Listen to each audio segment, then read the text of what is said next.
বেরোবে তো একটু বেরোনোর জায়গাটা দিবেন। মাইক্রো ঠিক করেন, মাইক্রোফোনটা ঠিক করেন। ঠিক আছে, একটু স্ট্যান্ডটাকে আগিয়ে দেন একটু। হ্যাঁ ঠিক আছে, বলুন। वन्दे लोकतिलकं साधुतवार्ता विभूषणं मोक्षसारणं प्रबुद्धं लोकजीवनं प्रणोयपुमत्यागजीवनं वन्दे जीवन जीवनं सत्पुरुषं परम दयालु रामचरणे अनंत अंतरिक्षं विषय माचे जैसे बादाचरणे करी वर्तमान से दादाचरणे करी उपस्थित है ভক্তপ্রাণ দাদা এবং ভক্তিমতী মায়েদেরকে ঠাকুর করেছেন প্রণাম এবং জল। খুব ভালো লাগছে এই বাড়িতে সৎসঙ্গ আসতে পেরে নিজেকে খুব ধন্য মনে করছি। যারা এসছেন তারা খুবই ভাগ্যবান ভাগ্যবতী, কারণ যা দেশ দুনিয়ায় যা দেখছি ভয়ঙ্কর দিন চলে আসছে, চলে এসেছে, কত কি দুনিয়াতে অঘটন ঘটতে চলেছে। তাহলে আমাদের ঠাকুর বলছেন যে বিপাক পথে হাত ধরে যে চলার কায়দা জানিয়ে দেয় তাকে যেন গুরু বলে অভয় পথে সেই তো নেয়। তখনই অভয় হব যখন ঠাকুরকে ধরে ঠাকুর বিধানটা জানবো। এটা ক্লাস, এই ক্লাসে আমাকে জানতে হবে কেমন করে ছেলে মেয়েকে মানুষ করলে মানুষের মতো মানুষ হবে। মানুষ গরু জীব জগতার মাটি পাথর যাই বলো, বাজের সাথে মিশ্রণ হলেই আসেই বাজে নিয়ে কালো। বাজে ছেলে মেয়ের সঙ্গে যেমন ছেলে মেয়ের মিশে তার স্বভাবটা পেয়ে বসে, সেই অভ্যাসটা পেয়ে বসে, সেই চিন্তা ভাবনা মাথায় ঢুকে যায়। তার থেকে আমাদের যে বাঁচার বিধান, ওই যে বিপাক পথে হাত ধরে যে চলার কাজা জানিয়ে দেয়, কেমন করে চলে তোমার মেয়েরা তোমার মতো হয়ে উঠবে, ছেলেটা সেই বাবার মতো হয়ে উঠবে, কোথা থেকে হবে? না করে যে পেতে যায় দুঃখ তার পিঠে খায়, না করে কোনো কিছু হয় না, করতে হয়। বাপমুখী মেয়ে আর মা মুখী বেটা। যে মেয়ে বাপকে সেবা দিতে জানে, বাপের সঙ্গে মানে আলাপ আলোচনা করে, কারণ একটা ছেলের চরিত্র কিন্তু বাপ জানে। হ্যাঁ, যে ছেলেটা ভালো হবে না মন্দ হবে বাপ কিন্তু জানে, ওর ক্যারেক্টারটা বাপ জানে। একটা মেয়ের চরিত্র কিন্তু মা জানে। হ্যাঁ, তাহলে এই যে বাপমুখী মেয়ে আর মামুখী, বাপমুখী মেয়ে মামুখী বেটা দেখা থাকে, মাকে যে ভালোবাসে যে ছেলেটা কোনোদিন সে নষ্ট হয় না, তার কোনোদিন দুর্ভোগে পড়ে না। তাই ঠাকুর অনুকূল চন্দ্র তিনি যুগপুরুষ, তিনি সত্যযুগে শ্রীহরি ছিলেন, চতুর্ভুজ মূর্তি। হ্যাঁ, যাকে নারায়ণ বলতো, শঙ্কর চক্র গদাপদ্ম নারায়ণ। তিনি তারপরে রামচন্দ্র রূপে আসলেন। পাপে যখন অনেক বেশি এটা হয়ে গেল, তখন কৃষ্ণ রূপে এসে অর্জুনকে সব বুঝিয়ে বললেন। সেটা থেকে গীতা তৈরি হলো, মহাভারত তৈরি হলো, ভাগবত তৈরি হলো। তারপরে দেখছি যে সেই আর মানে মানুষকে ঠিক রাখা যাচ্ছে না, গৌরাঙ্গ প্রভু রূপে তিনি এসে গেলেন। তিনি নাম বিতরণ করলেন, নাম বিতরণ করে করে মানুষকে কিছুটা শান্ত করলেন, তাতেও আর হলো না। রামকৃষ্ণ রূপে তিনি আবার চলে আসলেন। রামকৃষ্ণ রূপে এসে তাকে পাগলা ঠাকুর বলে কেউ দাম মূল্য দিল না, দাম দিল না। তারপর ঠাকুর অনুকূল চন্দ্র। এই যে আমাদের সৎসঙ্গ, সৎসঙ্গ যার বাড়িতে হয় তার আর জমের কিসের ভয়। ছোট্ট একটা গল্প বলি। নারদ একদিন এক গৃহস্থ বাড়িতে গেছে, খুব মানে গৃহস্থ কাজকর্মে ব্যস্ত। তো নারদ গেছে, তো কোনো ভ্রুক্ষেপ নাই, তাকে বসতে দিবে কি তার সঙ্গে দুটো আলাপ করবে এ নাই। নারদ দাঁড়াতে দাঁড়াতে বললো, দেখো আমি তো চলেই যাচ্ছি, তো যাওয়ার সঙ্গে কথা বলে যাচ্ছি, তুমি তো ধর্মকর্মতে কিছু করো না, তুমি তোমার ইচ্ছা যা লাগছে তাই করছো। তবে তোমাকে যেদিন জম নিতে আসবে সেদিন তুমি একটু প্রশ্ন করবে যে আপনি আমাকে একটা প্রশ্নের উত্তর দিন, তারপরে আপনার যা খুশি করুন, হয়তো মারবেন মারবেন, হ্যাঁ জমালয়ে দিবেন, যা কিছু করবেন করবেন, কিন্তু একটা প্রশ্ন উত্তর দিয়ে যান। কি প্রশ্ন? যে সৎসঙ্গে আসলে আর সৎসঙ্গ করলে কি ফলটা হয়, এই ফলটা শুধু জানতে চায়। তখন এই কথা বলে নাল চলে গেলেন। সত্যি ওর যখন অন্তিম কাল এসে গেছে, অন্তিম কালে জম তো এসছে বেশ মোটা মোটা দড়ি নিয়ে, মুখ দড় নিয়ে ওকে মারতে পেটাতে নিয়ে যাবে। তখন বলছে আমাকে তো মারবে পেটে, আমি তো কোনোদিন ধর্মকর্ম তো করিনি, কোনো পূর্ণ কাজ করিনি, আমাকে মারবেন পিটবেন যা কিছু করবেন, তবে একটা প্রশ্ন আমার আছে, সেই প্রশ্নের উত্তরটা দিন, তারপরে আমাকে যা কিছু করেন। কি প্রশ্ন?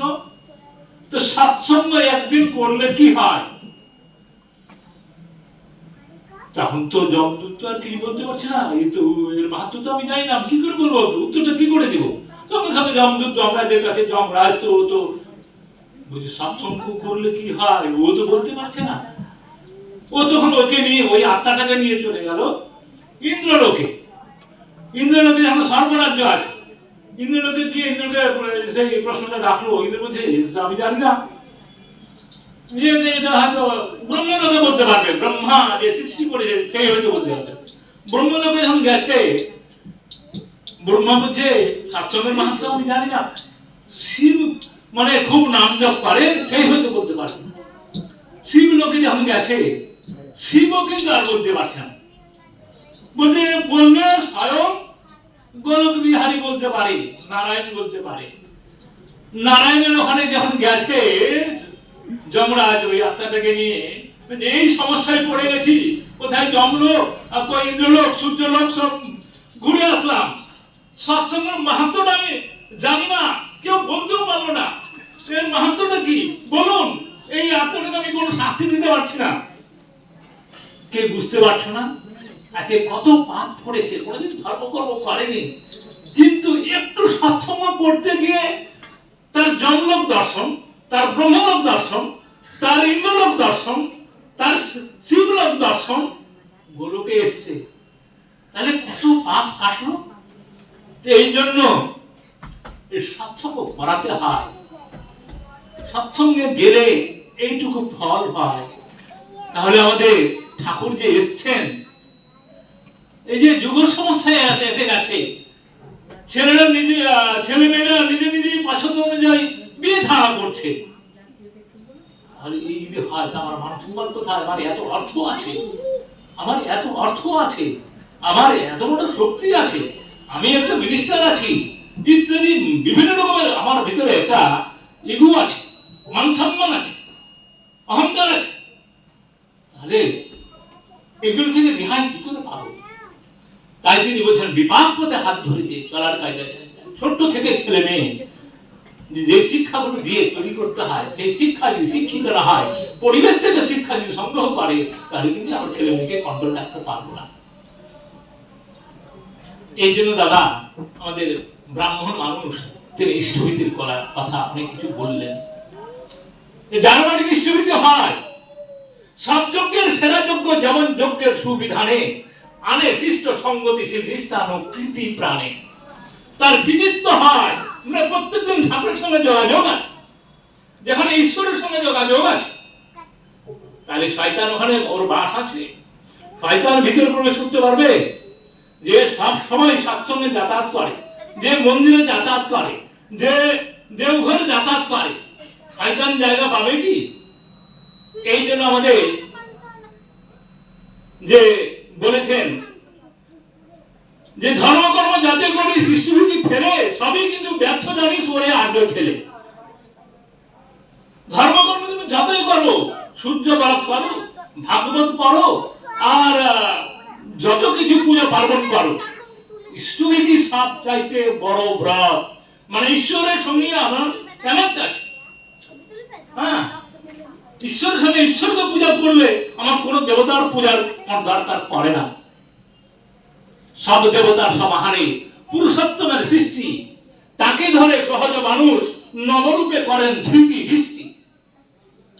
তাহলে সাবদেবতার গুণ যেখানে আছে, এই যে আমরা সামনে সরস্বতী পূজা হয়ে গেল, তো সরস্বতী পুজোরও কেন করলাম? কি জন্য করলাম? বিদ্যা ঢুকে যাবে পড়াশোনা না করলে? সেটা না। বাগদেবীকে করিস পূজা বোধ বিবেককে জাগিয়ে নিতে, আর কৃতি দেবীর করিস পূজা অনুশীলনের মূর্তি দিতে। বোধ বিবেক, আমার বাবাটা বুড়ো হয়েছে, বাবা চলতে পারছে না, সন্ধ্যার সময় একটু বাবার পাশে বসে বাবার পাটা একটু টিপে দিত, সমস্ত তীর্থের তীর্থ তোমার হয়ে গেল। মাটা বুড়ো হয়েছে, মাকে একটু পাশে নিয়ে বসে খাইতো, মায়ের কাছে সঙ্গে একটু আলাপ আলোচনা করিত। মায়ের মুখে যতগুলো দুঃখ অশান্তি সমস্ত কিছু নিরাময় হল। এই যে ছেলের কর্তব্য, এই যে মেয়ের কর্তব্য, এই যে বৌমার কর্তব্য, আজকাল কি হচ্ছে? আজকাল কি হচ্ছে? মাতা পিতা গুরুজনে বউয়ের সেবা পেল না কেউ, স্ত্রী যে তোর কেমন তর বাঘের সঙ্গে যেমন ঢেউ। তাহলে মা বাবা যদি আমার বউয়ের সেবা না পায়, আমার বাপ মা যদি সেবা না পায় আমার বউয়ের কাছে, তাহলে আমার কোন স্ত্রী হলো? আমি কোন বিয়ে করলাম? আর কোথা থেকে আমার ছেলে মেয়ে ভালো হবে? নিজ আচার ব্যবহার ঘৃণ্য রেখে যদি সন্তানের হতে ভালো বলিস নিরবধি, উল্টো হবে পারবি না তা, ক্ষোভে ধরবে মন। নিজ আচার ব্যবহারে থাকিস সচেতন। কে বলেছে? কোন কীর্তনে কোন ভাগবতে বলে কি এগুলো কথা? যে বাপ মা হচ্ছে সব তীর্থের তীর্থ, পিতা সর্ব পিতা ধর্ম, পিতাই তপের নন্দনা, পিতৃ প্রীতি চারিয়ে আনে সর্বদেবতার বন্দনা। বাপকে আমার সকালবেলা উঠে স্ত্রী প্রার্থনা করে, আমি সাষ্টাঙ্গে প্রণাম করব, যেরকম মাথা ঠেকিয়ে ঠাকুরকে প্রণাম করলাম, বাপকে প্রণাম করব। তার ভিতর থেকেও যে আনন্দটা উৎপত্তি হবে, যে মায়ের ভেতর থেকে যে আনন্দটা উৎপত্তি হবে, অনেক ব্যাধি সেরে যাবে, অনেক শক্তি পাবে, অনেক খুশিতে থাকবে। বাপ্পাকে খুশি করলাম না, আর এই যে মাটির দোকানে আমরা ব্যস্ত আছি, কি লাভ হলো? কোন লাভ হলো কি? মা বাবাই তো তোমার সমস্ত তীর্থের তীর্থ, তারা খুশি না হলে কোন দেবতা খুশি হয় না। আজকে আমরা এই যে ছেলে মেয়ের বিয়ে দিচ্ছি, তো ছেলে মেয়ের বিয়ে দিচ্ছি, ছেলে একটা কুমারা ছেলে খুঁজছি। কুমারা শব্দের অর্থটা কি? কু মানে কু অভ্যাসকে যে মেরে সু অভ্যাসে বলিষ্ঠ হয়ে আছে, তাকে বলা হয় কুমারা। সেই ব্যাপারটা মেয়েদের মধ্যেও যারা কুকে মানে কুবুদ্ধি, হিংসা বুদ্ধি, মানে খারাপ যেগুলো আছে, তাকে যারা মেরে রেখেছে, তারাই হচ্ছে কুমারী। সেই মেয়েটা যে আমার পরিবারে আসে, লক্ষ্মী এসে গেল, আর মাথায় হিংসা বুদ্ধি আছে, ঘর ভাঙতে একটু দেরি নাই, ঘর না হয়ে যাবে। এই যে আমাদের সব জানার বিষয়, ইম্পর্টেন্ট কথাগুলো যদি আমরা জানতে হয়, এই সৎসঙ্গে আসতে হবে, পুরো পরিবারকে বসতে হবে। আর এই পুরো পরিবার যদি সৎসঙ্গে না আসে, তাহলে কি ধর্ম কর্ম কি বুঝবো? ধর্মে সবাই বাঁচে বাড়ে, সম্প্রদায়টা ধর্ম নারে, যে আচরণ বাক্যকর্ম বাঁচা বাড়ার উৎস হয়, তাকে জানি ধর্ম বলে, নইলে ধর্ম কিছুই নয়। আচরণটাই যে আমার ভালো হলো না, মুখের বাক্যটাই যে ভালো হলো না, আমার কর্মটাই যে ভালো হলো না, তাহলে আমি কি ধর্ম করলাম? চন্দন করলাম, গোলায় মালা দিলাম, গীতা ভাগবত পড়লি, করতো আত্মজ্ঞান তো হলো না, বেশ ধরে তুই সাধলি সাধু, চরিত্র তোর ফুটলো না, চরিত্রটা ভালো হলো না, তাহলে কি ধর্ম করলে, কি ধর্ম জানলে, কি ধর্ম বুঝলে? সব কিছু বোঝা যাবে তার চরিত্রের উপর দিয়ে, তার অভ্যাসের উপর দিয়ে, তার কথাবার্তার উপর দিয়ে। এক কথাতে মানুষের মন খারাপ হয়ে যায়, আর একটা তার কথা বললে মানুষের সমস্ত দুঃখ দূর হয়ে যায়, শান্তি পেয়ে যায়। তাহলে ধর্মটাই আমরা, ধর্ম যদি নাইলে ভুললো জীবন মাঝে নিত্য কর্মে বাতিল করে রাখলি তারে কি হবে তেমন ধর্মে। তাই আমাদের দরকার আজকে আমাদের ছেলে মেয়েকে যদি ভালো করতেই হয় তাহলে আমাদের ঠাকুর ধরতেই লাগবে। ধরে এই জন্য তিনি বলছেন যে ধর্ম যদি বাঁচা বাড়ায়